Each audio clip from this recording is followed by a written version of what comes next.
Hey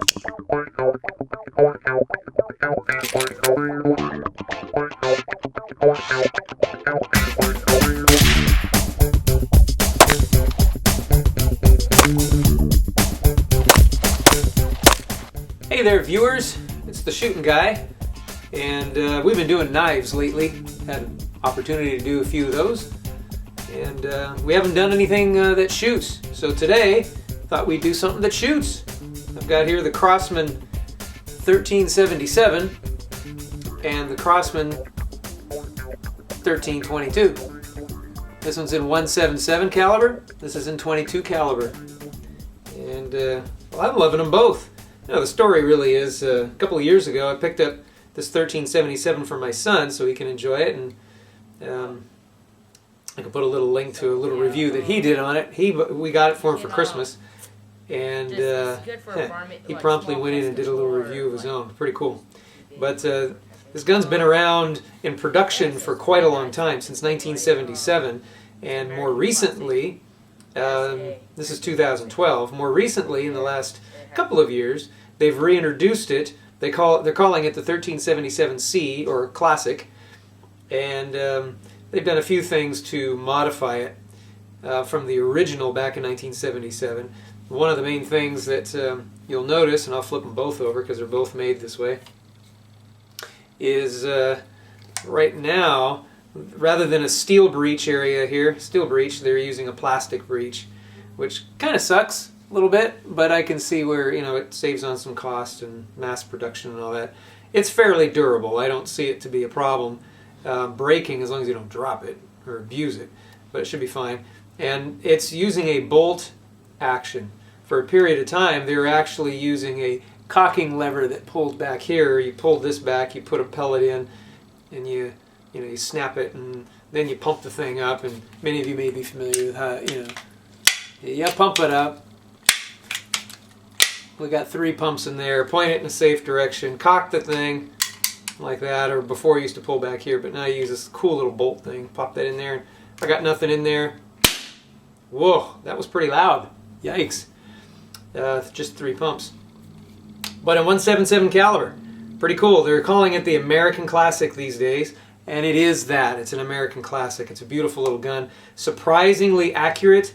It's got a nice rifled barrel, which is a change from the original design. The original design didn't have any rifling in the barrel and allowed you to shoot BBs as well as pellets. The recommendation today is from Crosman, and I would agree with him, don't put BBs in this thing anymore, because the rifling in there is designed to create a little more accuracy for the pellet. And if you put steel BBs down there, you'll actually wear out the rifling very prematurely. So I would stay away from steel pellets. Steel BBs, and I'd only go with lead pellets. And you might throw a PBA, an aluminum pellet through here once in a while, because aluminum is still fairly soft. But even that I'd avoid to protect that rifling. But this thing has been spot on accurate, and I'm very happy with it. So is my son. We have a lot of fun plinking around the yard with the thing. Okay, moving on. The 1322, which is its big brother in .22 caliber, was also introduced back in 1977, and it lasted till about 1984, and then they took it off the market for whatever reason. Maybe because sales weren't all that great. And back in the day, it had a steel breech and pulled back here just like its younger brother here. But today, in 2012, it got reintroduced, and I went out and bought myself one. And it got reintroduced with the same plastic breech and the same bolt action thing. Thing is, the barrel is, and I don't know if you can see the difference here. Let's take a look. The barrel is considerably larger, and I think you can kind of tell right there. Yeah. .177-22. Very nice. I'm liking it too. I'm getting a little more used to it. I've got to dial in the sights a little bit more. It still uses just a blade sight up front and a notch sight in the back, which you can adjust for elevation and as well as windage, which is nice. Or you can flip the whole thing around and it works as a peep sight. There's a little peephole that you can use. Same thing with this guy. Same thing with the 1377. Are they about the same weight? I'd say they are. Just by feeling them, they're about the same. This one may be a little bit, well, I don't know. Yeah, they're about the same weight. I can't say that one is heavier than the other. According to the specifications, the 1377 is at 2 pounds. It's 13.63 inches long from here to here. And on the 1322, it's 2 pounds 7 ounces, so it is a little bit heavier. And that could be because of the size of the barrel, because the barrel is a little larger. And you can even see the diameter. I'm looking straight down between the air chamber and the barrel, and I can see there's quite a bit of room between there. If I look at it on the 1322, there's probably a little less room. So I think that barrel is a little bit larger to accommodate the larger pellet. Yep, there it is there. And it is this one here also is 13.63 inches in length. So they're identical except for the size of that barrel, and I'm sure the way that the breech and the seals are, they have to be a little bit different so they can accommodate the larger pellet. But did I say breech? I meant the receiver end here is a little bit larger. But other than that, they're virtually identical. So much so that in some of my testing, and I'll throw the math up for you, the 1377 is supposed to be able to fling pellets, they say, at approximately 600 feet per second when you put 10 pumps into this thing. The 1322, when you put 10 pumps into it, it's reported to be able to shoot at 460 feet per second. Now, how accurate that is, I haven't actually chronied either of these, but I'm going to say, based upon some of the other research I've done, it's going to come fairly close to that. They're not huge exaggerations by any means. With standard pellets, and when I say standard, when I'm shooting these 22s from Crosman, and I wrote them inside here, these 22s are, put that guy open, 14.3 grains, okay?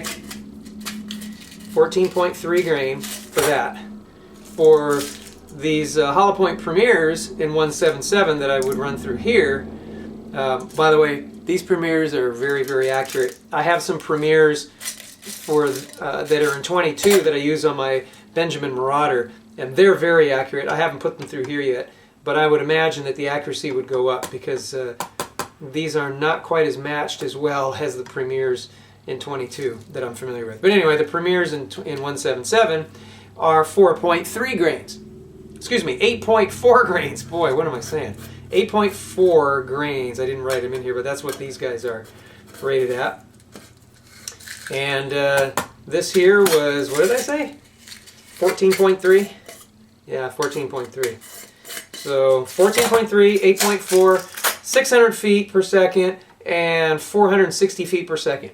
You do the math. I'm going to throw a little graphic up here with the math on there, and you will see that the kinetic energy, the foot-pounds of energy, out of both of these muzzles are nearly identical. So what does that mean? So is there an advantage over 22 caliber versus 177? Well, there may be. So the 22 is going to have the same amount of energy coming out of the muzzle. However, it's going to probably travel a little bit further. So for longer distances, this will probably be better for you. It also moves a little slower, so theoretically it should be more accurate.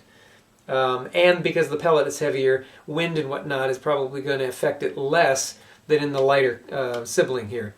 And 177, so where short distances is what this is going to be good for, it's going to plow the energy in and be very, very straight, very, very nice trajectory, flat trajectory with this. But when it does drop off, it drops off fast, so it doesn't have as much range. So, are there advantages? Yes.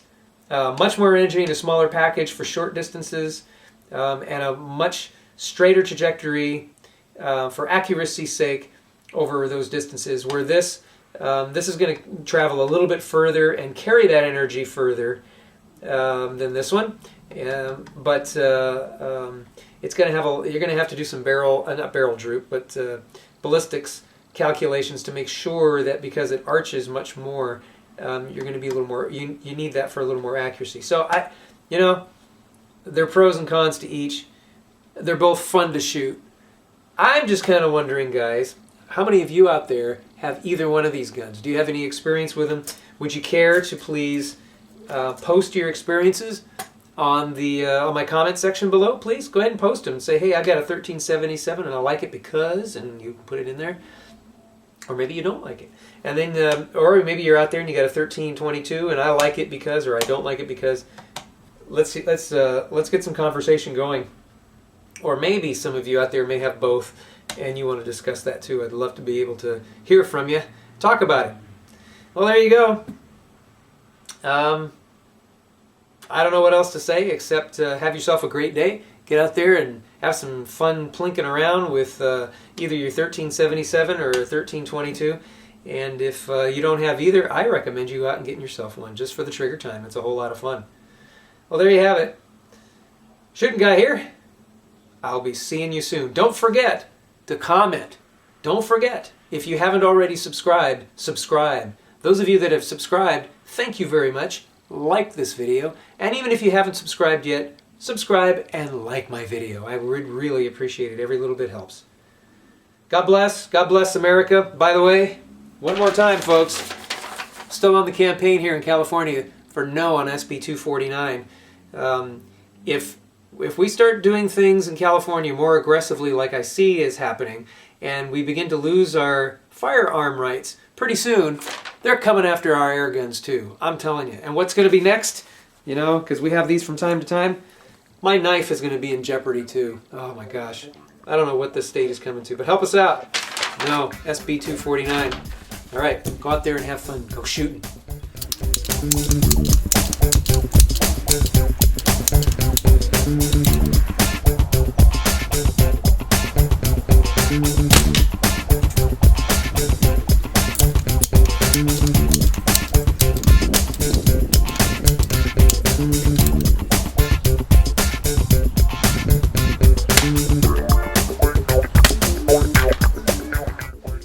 Oh, before I forget, there's something called the 1399.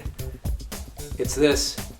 It's the shoulder stock. You take off the plastic hand grips, slide this baby on, screw it in, and now you got yourself a little carbine with either of these. I only have one of these, but I've put this on both at different times, and let me tell you, it improves the accuracy even more.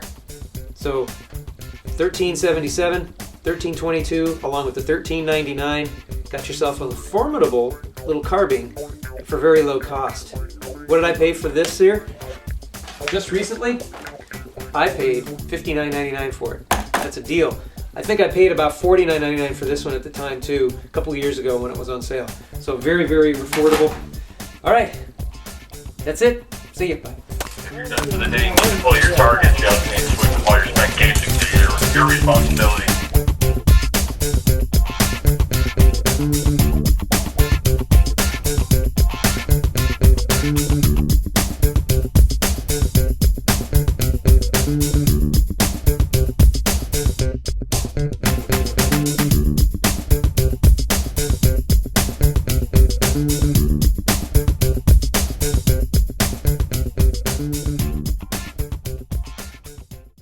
There is danger involved with pellet guns, guys.